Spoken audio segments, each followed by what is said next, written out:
presented tonight, Saving the Symphony. All across the country, symphony orchestras are struggling to survive.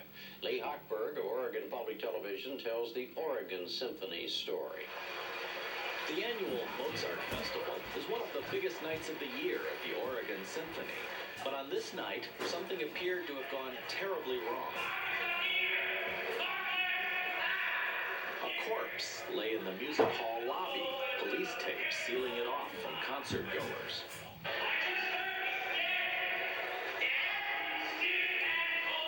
How did he die? It was A Night at the Symphony, 1990s style. The cadaver was actually a dummy of Mozart, the Austrian composer who died mysteriously in 1791. Delighted concertgoers in the lobby sent email to the orchestra conductor with theories about the death. All part of the packaging that Oregon Symphony President Don Roth says has become necessary in most American symphonies.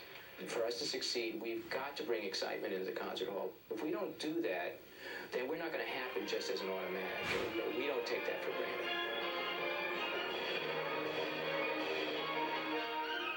Innovations like Oregon's come after a decade of sour notes in the symphony world. 8 American orchestras have gone bankrupt in the last 10 years, including those in Sacramento and San Diego last year. 14 of the top 24 orchestras in North America are running deficits. A 1992 American Symphony Orchestra League report concluded that unless changes are made in the way orchestras do business, the future health of the orchestra industry is in serious jeopardy. Much of the money problem dates to the 1980s, when many mid-size orchestras evolved from part-time to full-time. The sheer size of orchestras makes them expensive. In Oregon, going full-time required luring 90 musicians to the region, with full-time salaries averaging $40,000 a year. The annual budget for Oregon Symphony is now more than $10 million. Music professor David Schiff of Portland's Reed College says that's more than many cities can support. It was a very expensive move, and many of the orchestras I've spoken to acknowledge that they were beyond themselves in making this, and a number of orchestras have gone broke because of this, that it was really a kind of expansion they couldn't have done.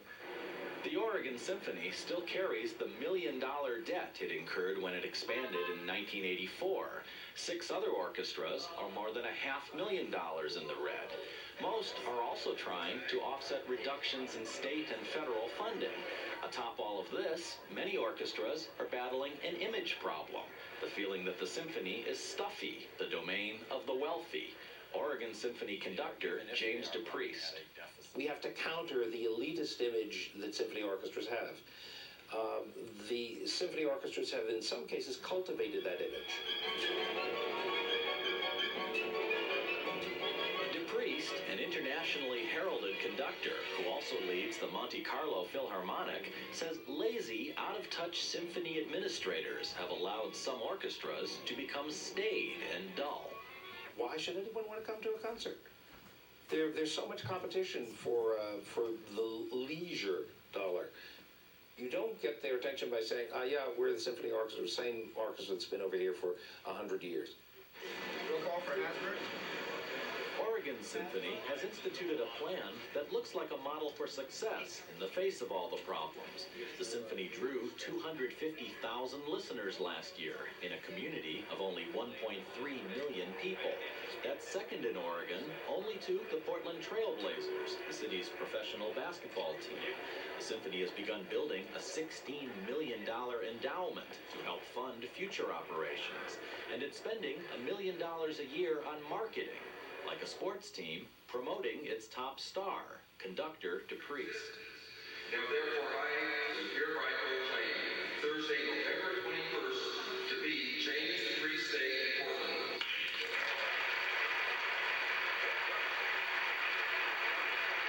The popular DePriest is ubiquitous in Oregon, appearing in newspaper ads and posters, on a mural at a downtown Portland hotel, even being named the second sexiest man in the state by Oregon's largest newspaper. You've got to have that image of this strong artistic leader that people say, hey, James the Priest, that's it. We know about the symphony, they're good.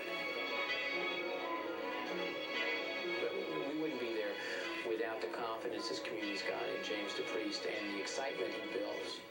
The symphony generates support throughout rural Oregon with a series of about 15 statewide concerts per year.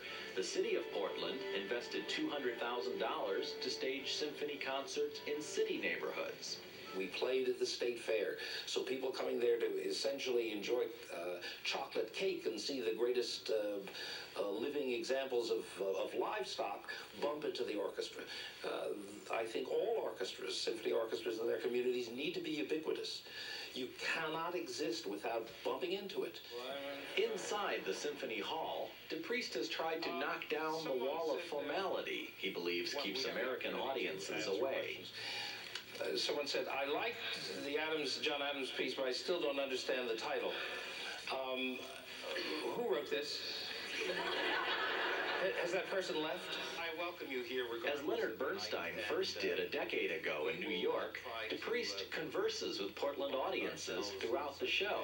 Such tactics might be unneeded in Monte Carlo or in traditional symphonies like Cleveland or Chicago, but he says mid-size markets require variety to keep the seats full.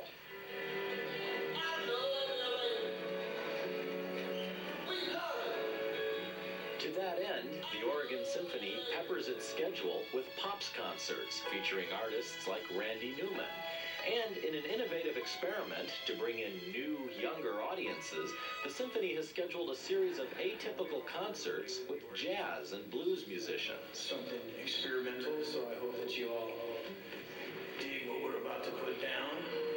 This performance, with Portland blues artist Curtis Salgado, attracted hundreds of 20-somethings, many of whom admitted they'd never before been in a symphony hall.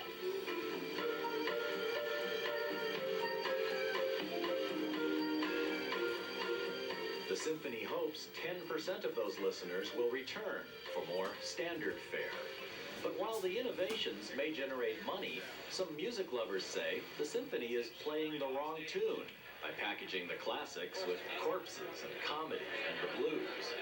It's as though you wanted to introduce people to an art museum, and so you put art in a comic book. The past president and a 30-year member of Oregon's Friends of Chamber Music, Betty Perkins, says the classical music form is being pillaged in the effort to be popular. I think music is too sacred to me to be watered down like that. And I think that is watering it down. I think they should concentrate on quality, and I think the audiences will come. And musicians say they're being trampled in the effort to attract new audiences. The Oregon Symphony just added Saturday night concerts in a move to increase revenues by 10%. Its musicians went out on strike to demand a premium for the new concerts. In San Francisco, musicians struck over doing additional performances they claim subject them to repetitive strain injuries. Musicians in Philadelphia, Atlanta, and Shreveport also walked out over money matters.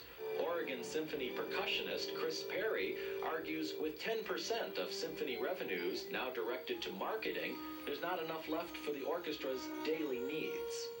In the interest of trying to balance the budget, we continually allocate more and more money to marketing and developing new donors and producing more short-term special concerts to feed the bottom line, instead of also allocating money to support the artistic effort. Symphony President Roth says there will be no artistic effort if marketing is cut back. Essentially, we're getting 75 cents for the 25 cents we're spending. We're pretty darn cost effective, and it's that's paying the salaries of our musicians. If I were a musician, I'd say keep spending those quarters. Conductor DePriest, who himself is a little leery of some of the promotional efforts, says he's guarding closely to make sure the musical stiffs are in the lobby and not on stage. The medium should not be confused with a message. Let's say that you seduce someone by having the stiff in the lobby to become a subscriber. The stiff in the lobby is not with them when they're in the concert hall. And therefore, it's the integrity of the music making that is the ultimate seller for any orchestra. The challenge will be to achieve harmony between that music making and the money making necessary to keep the music playing.